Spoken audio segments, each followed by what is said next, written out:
Welcome everyone. आज हम अपने इस वीडियो में साइंस में क्लास 7th में चैप्टर नंबर 7 का नेक्स्ट टॉपिक जो हमारा रह गया था उसे कंप्लीट करेंगे और वो था हमारा क्लाइमेटिक एडाप्टेशन। ठीक है, हमने वेदर के बारे में पढ़ा, क्लाइमेट के बारे में पढ़ा।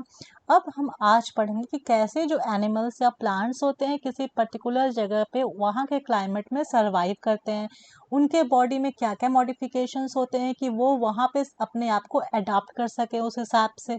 ठीक है, तो सबसे पहले हम बात करते हैं अपने पोलर रीजन्स की। ठीक है, अब ये पोलर रीजन्स क्या होते हैं आपको पता है ना, ये अर्थ होती है। ठीक है, अर्थ के जो ऊपर के जो पोल्स होते हैं ना, नॉर्थ और साउथ के, ये हमारे पोलर रीजन्स कहलाते हैं। ठीक है, और यहाँ पे दोनों ही साइड के पोल्स में हमेशा बर्फ रहती है। ठीक है, इतनी ज़्यादा ठंड रहती है, इतनी ज़्यादा बर्फ रहती है कि ये पूरे ही साल समझ लीजिए कि यहाँ पे बहुत ज़्यादा ठंड पड़ती है।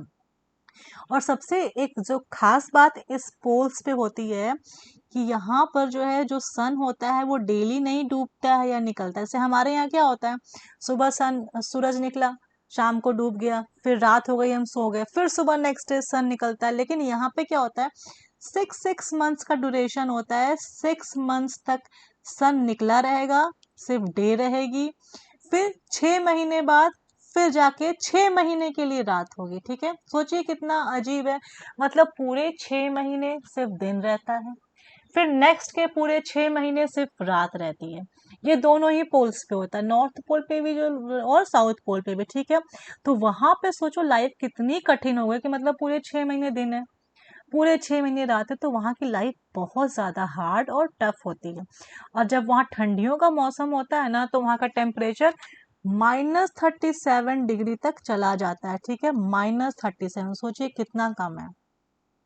अब इतने सिवियर कंडीशन में कैसे वहां पे एनिमल्स सरवाइव करते हैं, क्योंकि एनिमल्स तो वहां रहते हैं, तो कैसे सरवाइव करते हैं। तो बेसिकली आपकी बुक में जो 2 एग्जाम्पल्स लिए गए हैं ये समझाने के लिए कि कैसे वहाँ के severe environmental condition, sorry climatic conditions में एनिमल सरवाइव करते हैं, वो है पोलर बियर का एक एग्जाम्पल और दूसरा पेंगुइन का।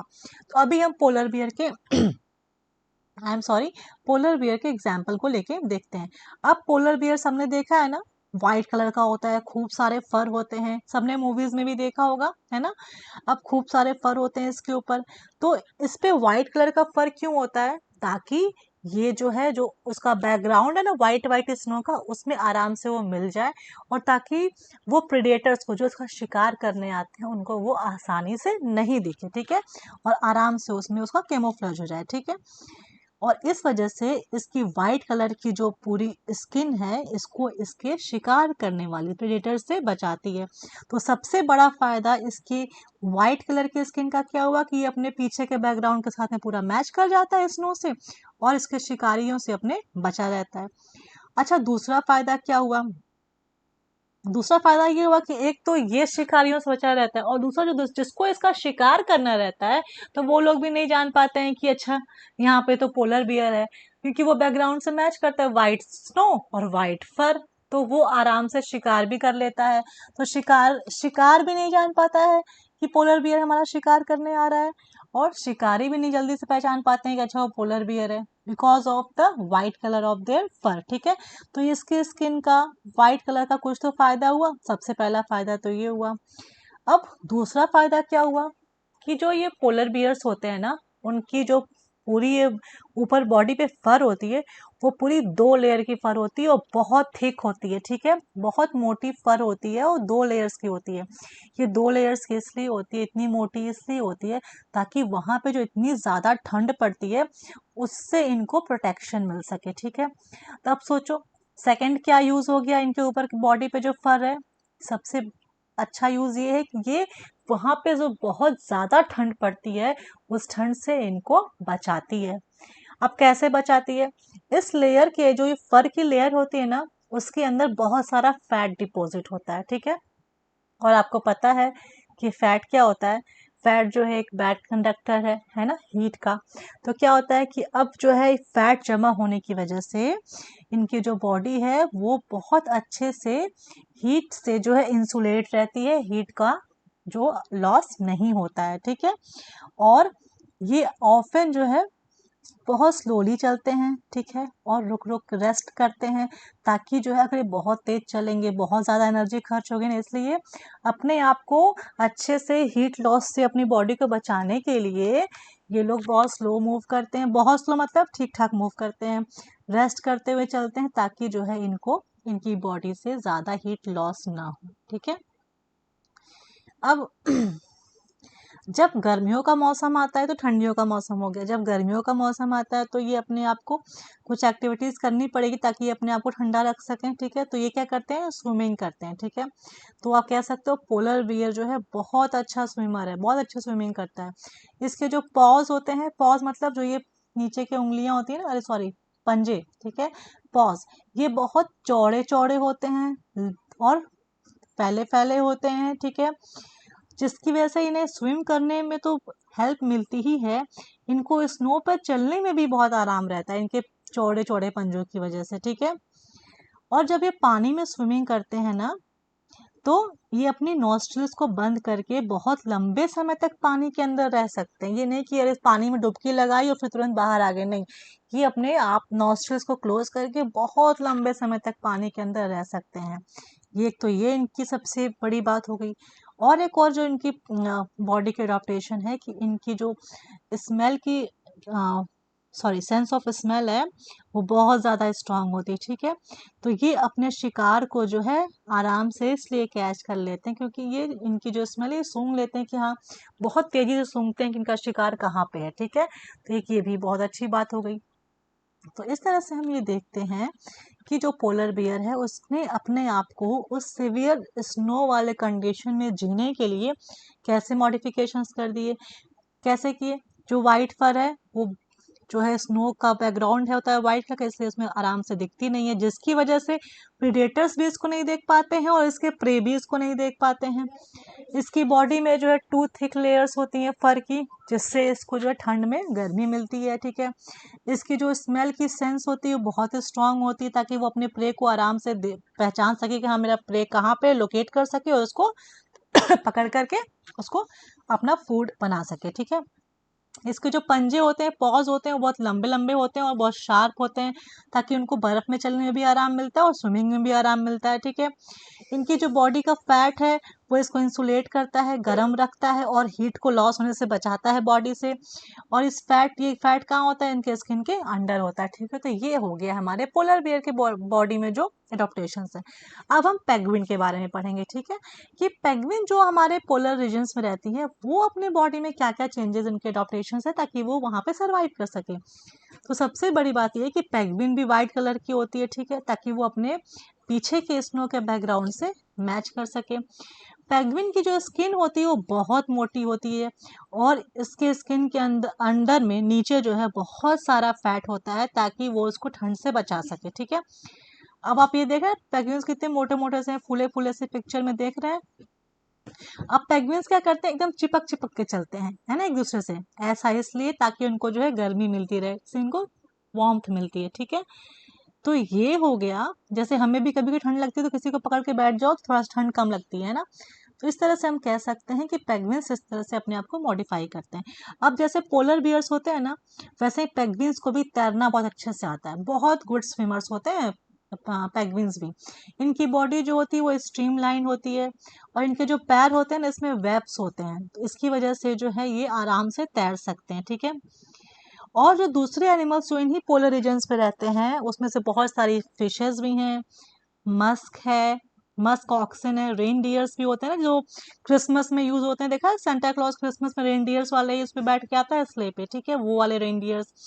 फॉक्सेस भी रहती हैं हमारे ऐसे पोलर रीजन्स में, सील्स रहती हैं, वेल्स रहती हैं, बर्ड्स रहती हैं। ये सभी जो हैं आपके ऐसे कुछ ऐसी एनिमल्स हैं जो वहाँ पे पोलर रीजन्स में इतनी ठंडे जगह पे रहते हैं, ठीक है। अब आप एक चीज़ ये भी ध्यान दीजिए कि जो फिश है वो ठंडे पानी में काफ़ी देर तक अंदर ही रह सकती है, ठीक है, लेकिन जो बर्ड्स होती हैं उनको तो सरवाइव करने के लिए गर्मी चाहिए ना, वो तो अब जहाँ ठंड पड़ रही है वहाँ पर अधिक देर तक तो वो नहीं टिक सकती, सारी बर्ड्स तो नहीं टिक सकती। तो क्या होता है कि कुछ ऐसी बर्ड्स भी होती हैं कि जब वो माइग्रेट करती हैं, ठीक है, वो एक जगह को छोड़ के दूसरी जगह पे जाती हैं। तो जैसे कोई बर्ड्स बहुत ठंडी जगह पे रह रही हैं, जब वहाँ बहुत ठंडियाँ पड़ती हैं तो वो उस जगह से फिर उसको छोड़ देती हैं और फिर किसी गर्म जगह पे जाके रहती हैं, और फिर जब वापस से वहाँ पे गर्मी आ जाती है तो फिर वो वापस अपनी जगह पे लौट जाती हैं। इस तरह के जो इनका जो ट्रांसफर वो होता है, मूवमेंट होता है, इसको कहते हैं माइग्रेशन। ठीक है, तो वो वार्मर जगहों की तलाश में जो है वो हमेशा माइग्रेट करती रहती हैं, और जब विंटर आता है तो वो अपनी जगह को छोड़ देंगी। जब विंटर चला जाएगा तो वो वापस अपने जगह पे, ओरिजिनल प्लेस पे लौट जाती हैं। ठीक है, जैसे आप कभी संगम गए होंगे इलाहाबाद में, तो देखा यहाँ पे साइबेरियन बर्ड्स आती हैं। जैसे ही ठंडी होती है साइबेरियन बर्ड्स आती है ना, क्योंकि जहाँ साइबेरिया में ठंड के टाइम पे बहुत ज़्यादा ठंडी पड़ती है, टेम्परेचर बहुत ज़्यादा लो हो जाता है, तो वो तुरंत वहाँ से आ जाती हैं। कहाँ पे? यहाँ पे। यहाँ पे थोड़ी उतनी ठंड नहीं रहती है, हमारे हिसाब से, क्या बर्फ़ तो नहीं पड़ती, तो उनके लिए एनवायरनमेंट परफेक्ट होता है। फिर जब थोड़ी थोड़ी सी गर्मी आती है अप्रैल मार्च में, फिर वो वापस चली जाती हैं अपने साइबेरिया के लिए, माइग्रेट कर जाती है, क्योंकि तब वहाँ का मौसम सही हो जाता है, उनके हिसाब से हो जाता है। ठीक है, तो ऐसे बहुत सारी जगह हैं जहाँ पर जो है इंडिया में माइग्रेटरी बर्ड्स आती हैं। जैसे साइबेरियन क्रेन मैंने बताया भी आपको, जो साइबेरिया से आती हैं, राजस्थान में भी आती हैं, सुल्तानपुर जो हरियाणा में है वहाँ भी आती हैं, और हमारे इलाहाबाद में भी आती हैं। ठीक है, अब आपको ये जानकर बहुत हैरानी होगी कि कुछ कुछ ऐसी माइग्रेटरी बर्ड्स हैं जो 15,000 किलोमीटर तक सिर्फ ट्रैवल करती हैं, ताकि वो उतने एक्सट्रीम क्लाइमेटिक कंडीशंस से जो है एस्केप कर सकें और आकर के सुरक्षित जगह पे, जहाँ पे सही क्लाइमेटिक कंडीशन है, वहाँ पे रह सकें। सोचिए 15,000 किलोमीटर खाली वो ट्रैवल करती हैं, कितना ज़्यादा ट्रैवल करती हैं। वो बहुत ज़्यादा ऊंचा उड़ती हैं, ठीक है, जिससे कि विंड जो है उनको उड़ने में काफ़ी हेल्प प्रोवाइड करती है। ठीक है, और जो कोल्ड कंडीशंस होती हैं वो allows them to disperse the heat generated by their flight muscles. ठीक है, but how this birds travel to the same place year after year is still a mystery. अब ये जो बर्ड्स हैं वो एक ही जगह पे जो है, जैसे जो साइबेरियन बर्ड्स हैं ना, जो इलाहाबाद आती हैं, वो हर साल इलाहाबाद आएंगी। अब ये क्यों हर साल इलाहाबाद आती हैं, कैसे इनको परफेक्ट पता है कि यहाँ पे आना चाहिए, वो किसी और जगह क्यों नहीं जा पाती हैं, ये अभी एक मिस्ट्री है। इस पर रिसर्च चल रही है, कुछ कुछ लोग के अलग अलग थ्योरीज हैं। ठीक है, कुछ लोग कहते हैं कि बर्ड्स के अंदर जो है एक पहले से एक सेंस है, डायरेक्शन का बिल्ट है कि हमें किस डायरेक्शन में जाना है। ठीक है, कुछ कहते हैं कि कुछ बर्ड्स जो है लैंडमार्क्स का यूज करती हैं, ताकि जिससे वो अपने आप को गाइड करती हैं, उनको हेल्प मिलती है। ठीक है, कुछ ये भी कहते हैं, कुछ बर्ड्स जो हैं अपने आप को सन को देख करके गाइड करती हैं, स्टार्स को देख करके गाइड करती हैं। अगर दिन में उड़ रही हैं तो सन को देख के कि अच्छा सन इधर आया है, हमें इधर जाना है। तो कुछ कहते हैं कि बर्ड्स के अंदर जो है, काफी बर्ड्स के अंदर, ये सब थ्योरीज हैं। ठीक है, लेकिन कुछ ऐसे भी हैं एविडेंस जिसमें ये कहा है कि बर्ड्स जो हैं वो अर्थ की मैग्नेटिक फील्ड को यूज करती हैं डायरेक्शन को फाइंड करने के लिए। ठीक है, और सिर्फ चिड़िया ही माइग्रेट नहीं करती हैं बच्चों, मैमल्स भी माइग्रेट करते हैं, फिशेज भी माइग्रेट करती हैं, इंसेक्ट्स भी माइग्रेट करते हैं। ठीक है, हर एक एनिमल जो है वो माइग्रेट करता है एक अच्छे घर की तलाश में, एक अच्छा घर जहाँ पे क्लाइमेट सही हो, रहने लायक हो, उसकी तलाश में हर एक ऑर्गेनिज्म माइग्रेट करता है। जो अपने आप को चेंज नहीं कर पाता है वो, और जो अडॉप्ट कर लेता है वो वहीं पे रह के सरवाइव करता है।